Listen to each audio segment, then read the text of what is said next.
Olá, pensadores e pensadoras. Essa aula será um recorte no pensamento de Aristóteles. O intuito é a gente terminar essa aula compreendendo o zoopolitikon em Aristóteles, a relação do homem com a política e a função da cidade em Aristóteles. O que a gente vai começar aqui a entender é que, para Aristóteles, tudo tem uma finalidade. A sua filosofia ela é teleológica, ou seja, telos, fim, e lógica, o estudo. Ou seja, para Aristóteles tudo tem uma finalidade, nada se encontra por aí em vão. Aristóteles ele vai definir a finalidade do homem como a felicidade, ou seja, para Aristóteles a finalidade do homem é ser feliz. É bem plausível essa ideia. O caminho que ele vai trilhar para chegar a essa conclusão, a gente não vai fazer por agora, além de ser um excesso de informação. Talvez isso não seja o ponto específico para o Enem. E para a vida de vocês, vocês pensem se a finalidade é ser feliz e qual seria a finalidade então de vocês. Como a ideia de Aristóteles é que tudo tem uma finalidade e ele encontra a finalidade do homem na felicidade, ele também vai encontrar a finalidade da cidade. A finalidade da cidade seria proporcionar o bem-estar. A cidade proporcionando o bem-estar, ela iria dar espaço para o homem exercer a sua felicidade. E um homem feliz, ele ia proporcionar uma cidade virtuosa. Isso ia acabar gerando um círculo virtuoso. Um homem feliz proporciona uma cidade que causa bem-estar, e uma cidade que causa bem-estar proporciona a felicidade de um homem. Então, esse círculo virtuoso se completaria numa virtude. A palavra virtude no grego a gente encontra como areté. Vocês veem por aí já sabem que a gente está falando sobre virtude. Mas aí a gente pensa, então quem nasceu primeiro? A cidade feliz ou o homem feliz? Para Aristóteles, o homem ele é um animal político, um animal que nasce com a disposição para a política. A gente pode pensar da seguinte forma: assim que ele nasce, ele já tem uma família, ou seja, ele já exerce uma função política. E é bom que fique claro que essa função política é distante desse conceito que a gente tem contemporâneo, esse conceito moderno de política, onde a gente já pensa sobre partidos políticos e candidatos a cargos públicos, a cargos políticos. Então, o homem político de Aristóteles é o homem que vive em sociedade. Se a gente for um pouco mais atrás na história, a gente pode perceber de que o homem nasce numa família e no decorrer da sua história, as famílias elas se juntaram e formaram tribos. E essas tribos se juntaram e formaram aldeias. Essas aldeias se juntaram e formaram cidades. Ou seja, está na natureza do homem ser político. O homem é um animal político e a sua finalidade é ser feliz. Aristóteles ele vai além nesse raciocínio, dando um seguinte exemplo. Imagina você retirar a mão de um corpo. Ela continua tendo forma de mão, ela continua a ser chamada de mão, uma mão amputada, mas continua sendo uma mão, mas ela perde a sua função e a sua finalidade, a sua essência de mão. Seria basicamente um homem retirado do seu convívio da sociedade. Ele seria um homem incompleto. E Aristóteles ainda vai além, dizendo que só um deus ou apenas um animal selvagem é que pode ser completo, isolado da natureza. Então, mais uma vez, o homem ele é um animal político e que necessita da sociedade para se tornar completo. Para se tornar completo, a gente entende que é para chegar à sua finalidade, que é ser feliz. Nesse convívio com a sociedade é que o homem ele pode exercer determinadas ações que caminham para a sua felicidade. O homem grego ele estava muito preocupado em debater e discutir o que era o belo e o que era o bom. O belo a gente tem a palavra no grego kalos e o bom a gente tem a palavra agathos. Interessante só a nível de curiosidade. Você sabe que a palavra o belo ele tem essa referência kalos e a gente tem uma marca, né, de bicicleta chamada Caloi. Da mesma forma que eu não sei se vocês já perceberam, mas a palavra que a gente costuma chamar Nike, ela não é Nike, ela é Nike, que do grego tem uma referência à deusa da conquista, à deusa da vitória. Então vocês continuam a perceber de que o berço do Ocidente ainda está na Grécia Antiga e determinadas coisas que a gente costuma utilizar permanecem ainda nessa boa e velha Grécia, o berço do Ocidente. Mas só a título de curiosidade mesmo. Bom, então esse homem buscando o kalos e buscando o seu ágato, o belo e o bom, ele vai encontrar no seu ethos. Ethos é uma palavra que a gente com o tempo vai chamar ela de ética. Ele vai encontrar na sua ética o que é bom e o que é belo. Nada mais belo e nada mais bom, vamos assim dizer, meio soando estranho, do que as atitudes éticas. Então, é no meio da sociedade que o homem pode praticar a sua ética. E é praticando essa ética que ele vai encontrar o que é o belo e o que é o bom. E praticando essa ética, com ações belas e boas, ele vai chegar à sua felicidade. E só dentro de uma sociedade é que ele pode se completar de toda essa beleza ética. Por isso é que um homem ele é um zoopoliticon por natureza. Ele necessita da sociedade para ser completo. E ser completo é chegar na sua finalidade, que é ser feliz. Aristóteles ele vai observar que qual seria melhor ajuste para uma sociedade ela ser virtuosa, para que a gente tenha uma cidade que possa proporcionar essas atitudes éticas que vai proporcionar felicidade. Aristóteles ele estuda na sua época mais de 150 constituições.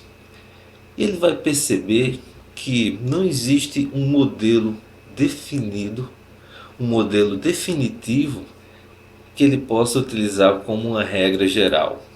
O que ele vai perceber é que o mais importante é avaliar se aquele governo ele está sendo feito através do uso da razão, porque se utilizamos a razão para governar, estamos buscando o bem-estar de todos. E buscando o bem-estar de todos, estamos proporcionando felicidade a todos. O que é que seria essa forma de governar buscando o bem-estar de todos? Seria trilhar o caminho esquecendo os individualismos. Então é necessário de que todos de uma cidade pensem de forma para o melhor de todos e dessa forma todos possam fazer uma felicidade completa, exercer essa felicidade completa. Aristóteles ele vai observar que existem lugares onde a monarquia foi melhor, existem lugares onde a aristocracia foi melhor, existem lugares onde a democracia foi melhor. Não existe uma definição para impor um determinado tipo de governo. O que é mais importante buscar nesses governos é que, se eles estão praticando um governo para todos. Eu quero que vocês fiquem com essa tabela mental.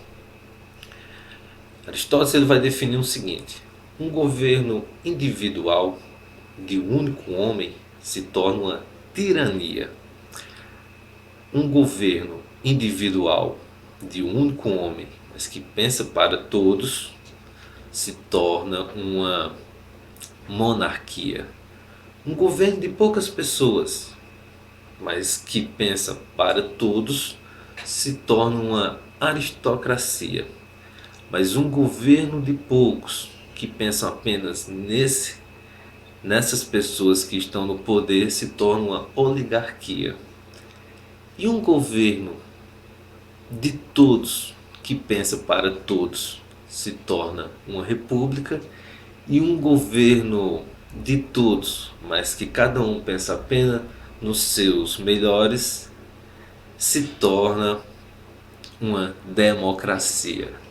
Então, a gente pode fazer da seguinte forma: governo, de um lado os governos que são bons e do lado os governos que são ruins. Os governos bons, a gente tem a monarquia, onde o indivíduo pensa para todos, uma aristocracia, onde poucos pensam em todos, e uma república, onde todos pensam em todos. Do outro lado, a gente tem os governos tidos como ruins, uma monarquia, onde o indivíduo pensa apenas nos seus privilégios, um grupo pequeno, onde pensa apenas nos seus privilégios, uma oligarquia, e todos pensando apenas em privilégios particulares, chama-se uma democracia.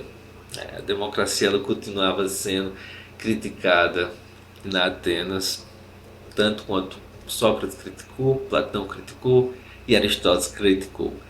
Mas Aristóteles ele faz o seguinte: dos melhores governos, a monarquia seria a melhor dos melhores.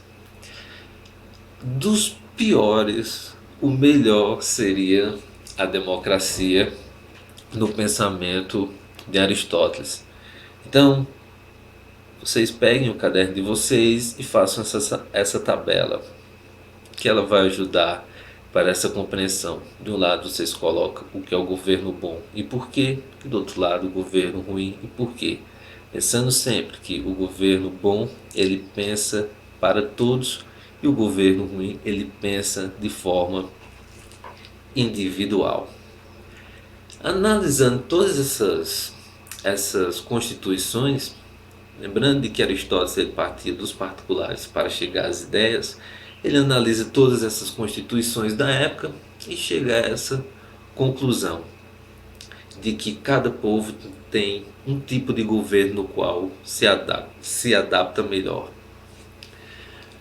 Só que, para Aristóteles, independente do governo, o que era necessário era que todos tivessem discernimento suficiente do que era sua função na sociedade, para que essa função fosse respeitada e de forma coletiva todos agissem de forma racional para o bem de todos. Então, não é o poder estabelecido que vai trazer essas melhorias, ou que vai ser o bom ou o ruim. O bom é que se utilize do poder de forma racional, e que isso vai implicar dizer que o poder vai estar sempre pensando no todo. Essa é a ideia de como melhor seria uma organização de cidade para Aristóteles, onde todo mundo fosse instruído racionalmente para entender que as suas ações devem ser éticas, porque a ética nas ações é que faz com que tudo se harmonize, e dessa forma uma cidade pautada no bem-estar, uma cidade virtuosa, ela vai proporcionar a felicidade de todos, e todos sendo felizes, vai proporcionar uma sociedade feliz. Só que Aristóteles ele não poderia analisar todas as ações do dia a dia de cada indivíduo e dizer se aquela ação era uma ação ética, era uma ação boa e o que é que seria feito para que todas as ações fossem boas. Aristóteles ele não tinha, como eu acabei de dizer, né? Aristóteles ele não tinha como avaliar cada pequenas ações. Então ele propõe uma ética maior que busca uma eudaimonia, que seria uma felicidade. Ele fala que agir com razão é agir prudentemente. Agir com prudência é buscar o meio termo das coisas. Ou seja, o homem ele deve evitar o excesso de coragem, como ele também deve evitar o excesso de covardia, já que a covardia por completo paralisa e a coragem excessiva ela acaba que cega. Então o homem ele teria que buscar o meio termo. E nessa proposta de meio termo ele vai enquadrar todas as ações do homem que você puder imaginar, com relação à avareza e com relação à ganância. E a gente buscar um meio termo. Com relação às paixões, a gente buscar um meio termo. E assim a gente pode ir elencando vários outros motivos e a gente encontrando sempre o meio termo desses pensamentos e das ações humanas. Isso de uma forma coletiva, todos pensando dessa maneira, acabava que a própria cidade, o conceito de polis, iria ser de uma cidade virtuosa e uma cidade prudente. Ela não precisava ser extremamente rica, porque isso ia acabar gerando conflitos econômicos, como ela também não pode ser extremamente pobre, porque aí ela vai uma decadência por completa. Ela não poderia ser grande demais, ser um império gigantesco, porque seria impossível de ser bem administrado, como ela também não poderia ser muito pequena, porque não teria como ela se desenvolver, ela não teria os meios de produções adequados. Ela não poderia ser covarde demais, paralisada diante de uma guerra, mas também não querer ser o herói e entrar em todas as guerras. Então, dessa maneira, essa prudência ela ia acabar se refletindo na própria cidade. Então, a gente percebe que o todo e o indivíduo, eles estão meio que conectados. Aí a gente volta a repetir para ficar na cabeça de vocês. O homem ele prudente, todos os homens prudentes acabam gerando uma cidade prudente. E essa cidade que vive no meio termo das ações, ela acaba sendo uma cidade coerente com a razão e com a felicidade do homem. Ou seja, é uma cidade pautada no um termo grego que é Frudzen, que é prudência. Acaba sendo uma cidade prudente, equilibrada, e o equilíbrio proporciona o equilíbrio geral. E o equilíbrio geral proporciona a felicidade do homem. Uma coisa que aqui fica registrado é que a cidade aristotélica ela é cheia de seus preconceitos. Então Aristóteles ele acredita que a cidade perfeita seria apenas para os gregos, o que aqui significa dizer que todo mundo estava de fora dessa cidade ideal de Aristóteles, que não fosse grego. Então a polis aristotélica ela tinha essa ideia preconceituosa. Era uma cidade que também visava apenas pessoas que tivessem bens materiais, para que essas pessoas pudessem ser instruídas, e essas pessoas instruídas o suficiente para compreender os mecanismos da razão e através dessa razão poder agir de forma prudente, é que seriam bem-vindos na sociedade aristotélica. Então, ou seja, ele exclui todo mundo fora e acha que quem está de fora não poderia ter a capacidade de viver nessa cidade. Então, a gente viu aqui o que? Qual a ideia de zoopoliticon? É que o homem ele é um animal político por natureza, que ele necessita diretamente de viver em sociedade, já que sem a sociedade ele se torna incompleto, porque sem as relações ele não pode exercer as ações éticas que o torna feliz plenamente. A cidade, para ser uma cidade que vai proporcionar esse bem-estar, ela é uma cidade toda enraizada, toda montada na razão, visando o bem de todos, e esse bem de todos vai proporcionar a felicidade do homem. Então é isso aí. É o conceito de zoopoliticon, a cidade para Aristóteles e essa relação que Aristóteles estabelece com o homem e a política. Tá ok? Então, um abração e fiquem na paz.